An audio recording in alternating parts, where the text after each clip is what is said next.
Welcome, everyone. We are live. Apologies to people watching live. I'm still not quite the expert on getting these things started, but it seems as if we are operating live. I just still got to update the titles here. It's August 22nd, 2025. I'm speaking with Dr. Maynard Koerner of Heidelberg Theological Seminary. This is really fun. I'm excited to have you back, Maynard. Thanks for joining me. Very good. I'm glad to be on with you and to talk about Heidelberg Seminary.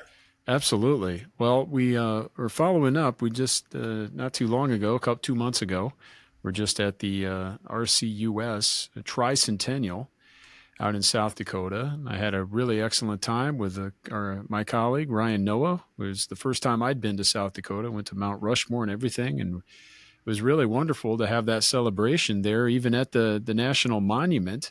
I know you guys were having a good time. Have you finally recovered? I mean, that was a busy week. Has 2 months been enough? that was a busy week, but that's kind of life, Bill. The kind of the funny thing, that was quite an honor to be able to do that at the National Monument. Mm-hmm. It was kind of a sunny day that day, and I'm afraid I failed to remember that things get thinner on top here, and the next morning I woke up with a sunburn on top of my head. So yeah, how do you think I felt? I had to go browsing around the tourist shops to go buy myself a hat because I didn't bring one. Fortunately, I wasn't speaking or anything where I wouldn't have felt it inappropriate to wear a ball cap. But I got a Mount Rushmore hat now, and that's well, that was your first time seeing Mount Rushmore, huh? It was. Isn't that embarrassing? Yeah, but I'm glad I was able to see it, and how much better to see it on such an historic occasion here in American Reformed theological history. It's really special. Now, I was glad to celebrate that with you, and I was glad to hear all the stories and the recollections and even the greetings. Former governor of South Dakota sent in a video, which was tremendous. Yeah, it was a big deal. Big deal. Well, today we're going to be speaking, we touch on the RCUS, no doubt, but we're speaking more specifically about Heidelberg Theological Seminary. Heidelberg is one of our sponsors for our fall theology conference, our annual theology conference, which will be held September 27th, coming up here in Gurnee, Illinois, at Lakeland Church. We couldn't be happier to have them back. You were at the last one, Maynard, and we had a great time, and I'm looking forward to having you and welcoming you back, and also introducing you to all of our community, our attendees. So I'm hoping today just to give a further look into the work of the seminary, to dive down perhaps into some of the history, but also the programs. And I know you have some international involvement even, and maybe even speak about the needs of the seminary. There's all sorts of stuff to talk about, but Maynard, I'm wondering if you might just give us a thumbnail sketch before we start diving into some more details. Where is Heidelberg, and when did you start? And why don't we orient everyone to the work of the seminary? Well, Heidelberg Seminary is located in Sioux Falls, South Dakota. Mm-hmm.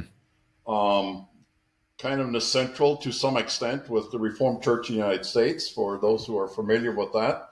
The short RCUS, short for the Reformed Church in the United States. It's a Reformed church of German Reformed background originally. Mm-hmm. And as you were just saying, we are noting 300 years of existence this year in the United States. So that's quite a milestone. A lot of blessings from our God for that. We are a continuing church in a sense, although our history is that the original denomination was not lost. We were able to continue, even though a large portion of it was lost to liberalism, as a lot of other churches have experienced. Right. And so the idea of training men for the ministry, having seminary, is a difficult problem. It's a problem that is very important. I'm an absolute firm believer that it is the job of the church to train men for the ministry, mm-hmm. and the responsibility of the church. Mm-hmm. And so in the past, we've used Westminster Seminary to a very successful way, and a real mm-hmm. blessing. More recently, some others as well. But some of the men became convinced that we need to train our own men. And that's kind of been the beginnings of Heidelberg Seminary. So we're not fully a denominational seminary, but we're kind of in between. We're not absolutely totally a independent seminary either. So a local consistory from a local church has basically, for lack of a better term, authorized the seminary to operate. And there is a board then that runs the seminary. That local consistory has some control, for example, as to who gets hired for faculty and board members and those sorts of things. But the general operation of a seminary, we have a board that meets 3 times a year. And then I serve as the president of the seminary. And we are, so that's kind of the background. We're located in Sioux Falls, South Dakota. We are slowly starting to pick up in some growth. In fact, we just had I just taught a course, an intensive course this week, the beginning first course for students on Reformed worship. So we're heading into about the fall semester starting up here rather soon. So that's a little bit about who we are, where we are at. That's interesting to think. It's a little bit on point. I don't want to get us too far afield, but I've been doing some historical work on Ned Stonehouse. Stonehouse grew up CRC, so in the continental tradition, but then, of course, was an OPC minister. But no doubt trained several RCUS ministers at Westminster throughout the 50s, and then he died in 62. But no doubt some of your old-timers perhaps were taught by Stonehouse. Sure. Fewer and fewer of them as the years go by. Us, yes. Yeah. But I was reading some articles of his in the Presbyterian Guardian talking about this Christian University Association that he was on the board of. And he was describing the association and its purposes, and they just had they had to fire Ed Ryan. So then he was kind of like giving the board's justification for why they had to do what they had to do. That's immaterial for this conversation. Sure. But he was speaking about different spheres of influence, thinking in a Kuiperian sense, and thinking about private Christian day schools as well as universities. He didn't exactly touch on seminary, but it was very common for continental believers in the continental tradition, especially Kuiperian types, to think about creating a free association of families of a church to establish Christian schools. And I just it struck me when you were describing the seminary, I'd never heard of this particular type of blend, because usually you either hear of a seminary being like an agency of the church, like Princeton Theological Seminary is. That can be a problem when the church goes south, or you have many seminaries that are completely free and independent and have no specific connection to a church at all, other than they might appeal to specific denominations and they're only accountable insofar as some board members might be members, but there's no official connection. I'm help me out here. I'm not aware of others in which there is, some sort of a middle ground. It's an interesting position. We are unique in that sense. I don't know of any other seminary that's set up quite like we are. And over the years, we've had at our church, our denomination, the Reformed Church, we've had discussions. Do we want to have a full seminary? Are we large enough to be able to handle that? Do we want to get into the problem of seminaries bringing churches down, or you have churches that bring seminaries down? Yeah. And so on. And my own view is, and so we kind of came to this sort of simply by the way it worked out. But it fits my own thought in that I think the seminary ought not just to be an academic institution by itself. Right. Yeah. It should be under the court of the church. We have a lot of independent thinking in American Christianity. Tell me about it. Yes. And I'm fully convinced that the courts of the church, obviously it's not like a congregation, but and so I like that. And yet when you have a national church with a synod, the committee and so on, it gets cumbersome with respect to seminaries, et cetera. So I like with where we're at because I do think we have some accountability. I also think one of the things that I really try to promote is that the seminary is a servant of the church. So it's not like some ivory tower academic institution. Right. primarily what we're about is training men to prepare them for ministry, but we serve the church in other ways. For example, our D-Min program is for men who are in the ministry to continue their studies, and they're getting refreshed, etc. And we also go out to churches and do conferences, and with the advance of like what we're doing right now, we can get on Zoom and we can do seminars. And the only thing that keeps us from doing more of that is resources, manpower, and financial time and money. Yeah. It's a challenge. Well, that's wonderful. I'm glad to hear that. When did the seminary begin? Forgive me if I failed to, or if we right already mentioned out. that. In fact, I believe it's like we're starting our 26th year. That's amazing. Right at that, so right at the turn of the century there. Yeah. I came on board. I was really the first full-time professor, so there were some interesting days there of one professor and one student, and that was about it for the seminary. And so we've come a long way since then. That's got to be interesting. I mean, Presbyterianism and Reformed theology has seen that for hundreds of years. I mean, you used to have the apprenticeship model. Seminaries, at least the first Presbyterian seminary, I think was 1812, was Princeton. But up until that point, I mean, that's how ministers were trained. So it's not unusual. And there can be good advantages to that. Right.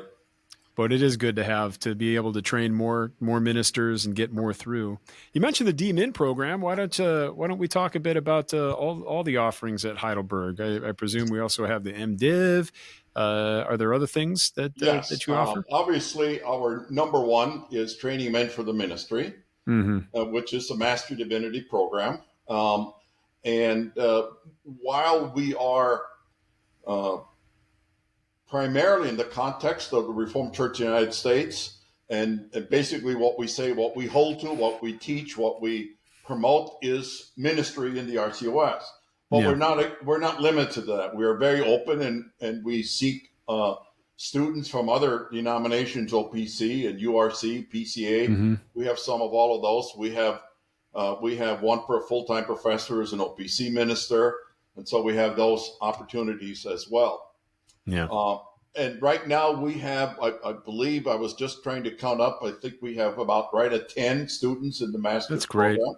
And then a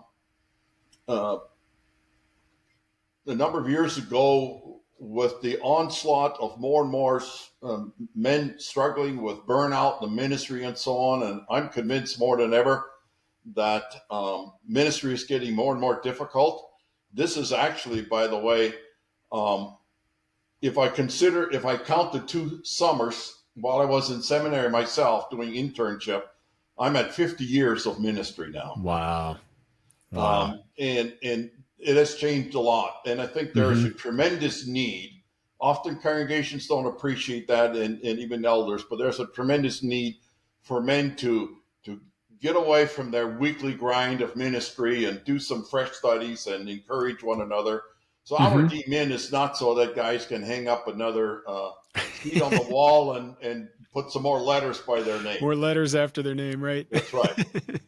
It's very much to be able for them. A lot of the projects we have them do and the assignments are things they can take home and use in their ministry. So we have, in fact, that class met this week. They meet twice a year in a week-long class, and we've had that going on this week as well with 5 pastors that were in the class. We have about 8 to 10 men that are signed up in the program right now. Wow. So 50 years of ministry, it's amazing. And then, the seminary being around for 26 or so years. I agree with you. From what I see, there certainly is what seems to be a rise of burnout, or that's at least more common. Have you seen other shifts or changes? I'm wondering, in those several decades, things that you've noticed either for the better or for the worse. What are some of the trends that stick out to you, particularly in relation to pastoral ministry and training ministers? Well, obviously, in the Reformed tradition, we emphasize the centrality of preaching. And that must remain the centrality of what we do. But probably I would say that, and there's a couple of things as we, I think, are all very much aware and concerned about. our culture is no longer a Christian culture. It is very much an anti-Christian culture. And that affects not only members in our churches, but any outreach, any growth for missions. We're going to have people who need a lot of pastoral work. So I think the amount of time that your average pastor spends in dealing with struggling members and dealing with new members has just multiplied over the years. Yeah, the challenges are different. Nothing is foreign to just the state of the sinful heart, the challenges that we find out there, but it comes in different forms sometimes. Absolutely. And certainly that's a lot more work. That's very much where our emphasis is.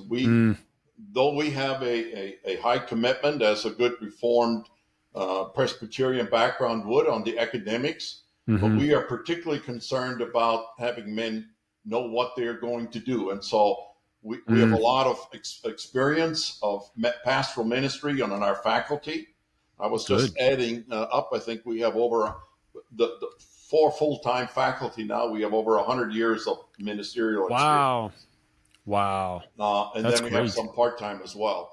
And so it is men knowing what they're doing, showing students or showing young men to go out there and be ready to be able to do it when they get into the ministry.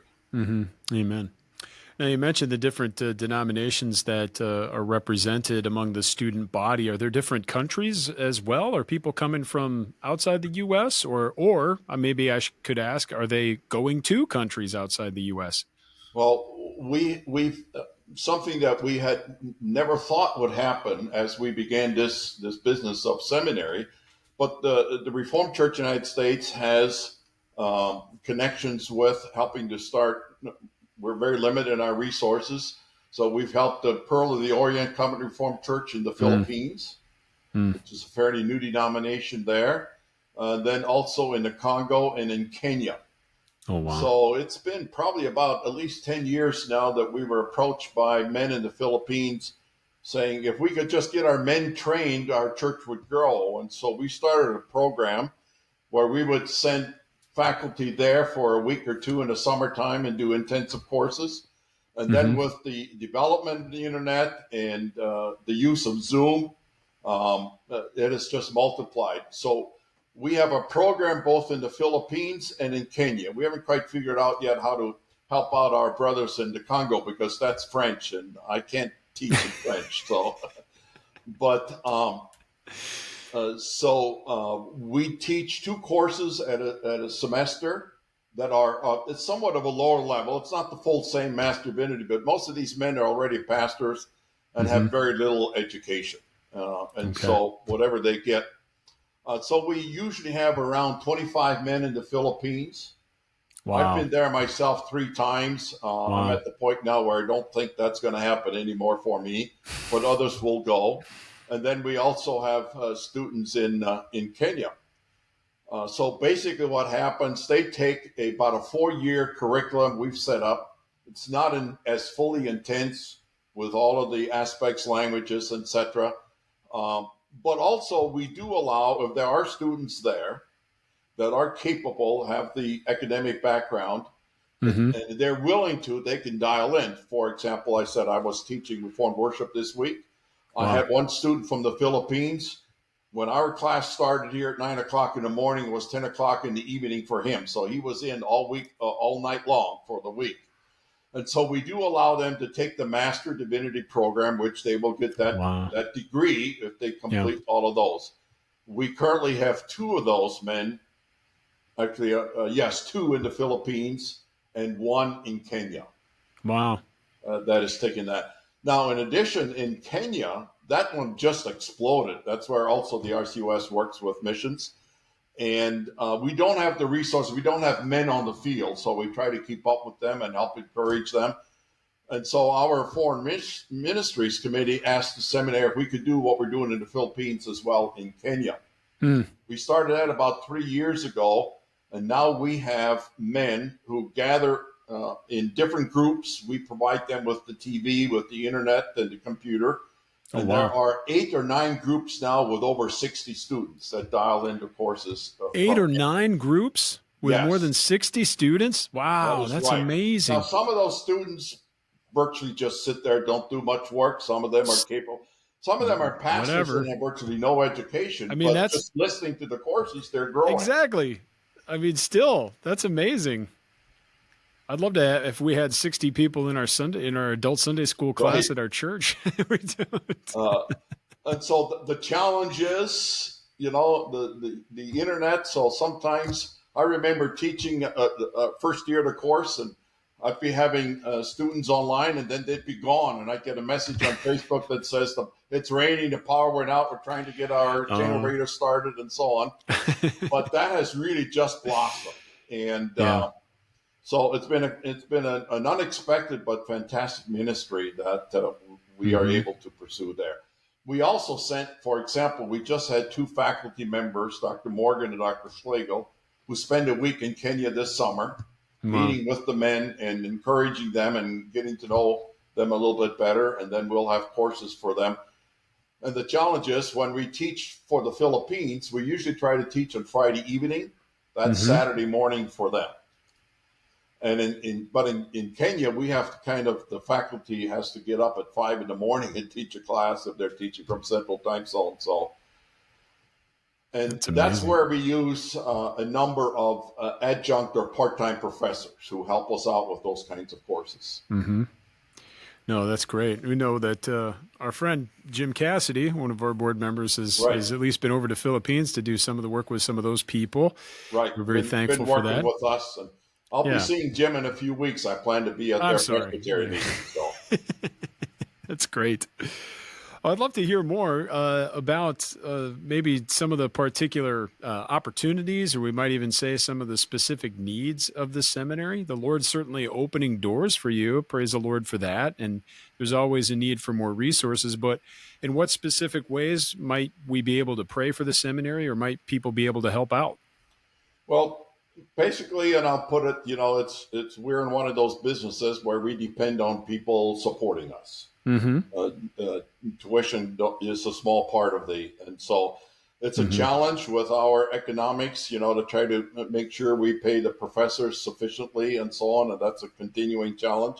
So just simply the operating expense of the seminary. We have 4 full-time professors. We have 2 secretaries that work on staff, etc. So that would be number one. Secondly, I mentioned the men both in the Philippines and Kenya who are signed up for a master's program. They don't have the finances, but we do want their tuition to be paid. So we're looking for help with scholarship funds for those men particularly.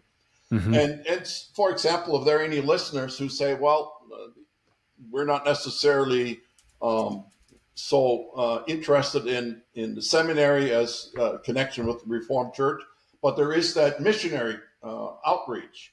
And so help us with our Philippines and African work in that regard, along with the scholarship.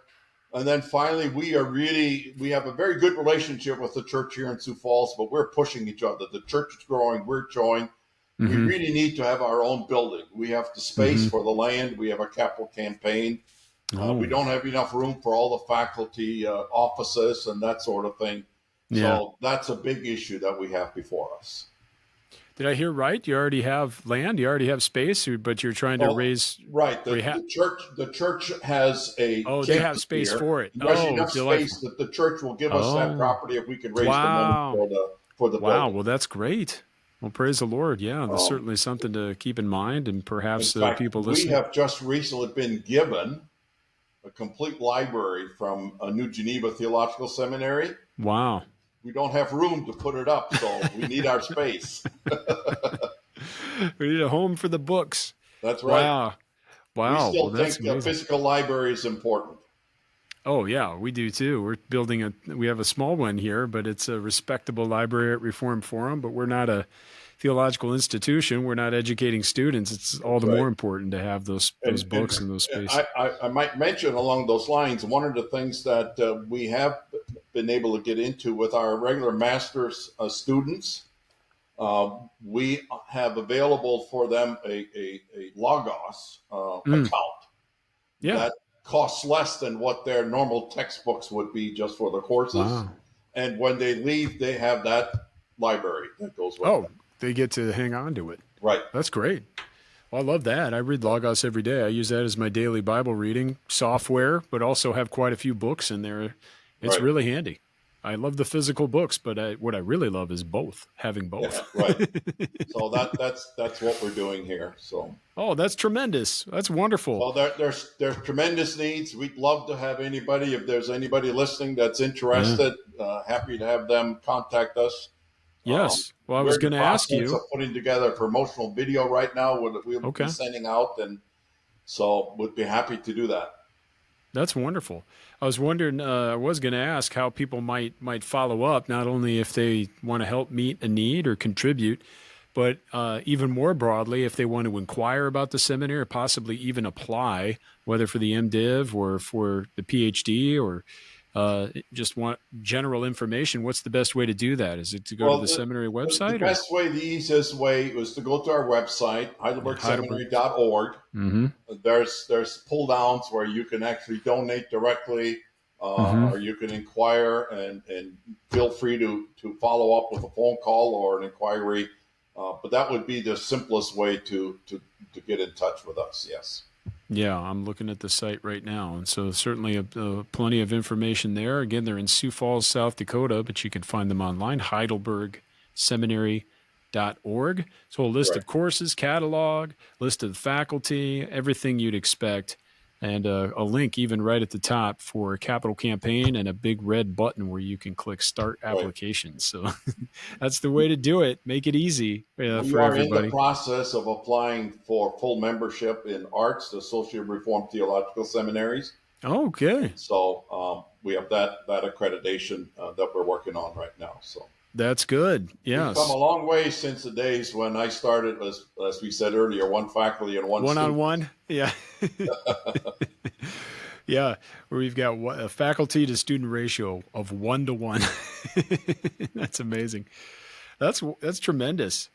So what are you most excited about? Before I let you go, I'm wondering either church-wise or seminary-wise, all of the above, what are some of the things that just really put the pep in your step and get you up every day and that really get you excited? Well, teaching is a tremendous blessing. Mm-hmm. Preaching is a tremendous blessing, and then teaching men, preparing men to be preaching. That's exciting. I'm starting to get to that point where hopefully I'm supposed to start slowing down, but we'll see how that happens. That's in the Lord's hands. But as you know, all the Nate Park churches and beyond are struggling with vacancies and not enough pastors. Yeah. And to be able to reach out. So I have a passion for churches encouraging young men to get into the ministry. It's not an easy vocation. It's hard on the family. But I would love to sit down and talk with anybody and encourage them in the ministry if they at all feel that calling from the Lord. Yeah. No, that's a great way to put it. If someone's got that call, or even if they're curious and wondering, reach out and talk. Yeah. Head on over to heidelbergseminary.org for that. You can reach out to us as well. We'll try to put you in touch with the right folks. But Maynard, this is really fun. What do you have planned between now and September 27th when I get to see you in person? You got any other trips or courses? Actually, I will not be coming to Reform. Okay, that's right. Dr. Mosley will be coming. That's right. That's right. I knew that. So, but my next few weeks is going to be very busy with going to various classes and presbytery meetings. Yeah, and it's that time of year. Reach out and tell the churches what we're doing and making ourselves available that way. One of the things that is almost kind of amazing as we get more and more faculty, we are located in Sioux Falls, South Dakota, and there's a lot of United Reformed churches in the area close by and even beyond. And I preach every Sunday somewhere. Now, I'm also an associate pastor here at Trinity.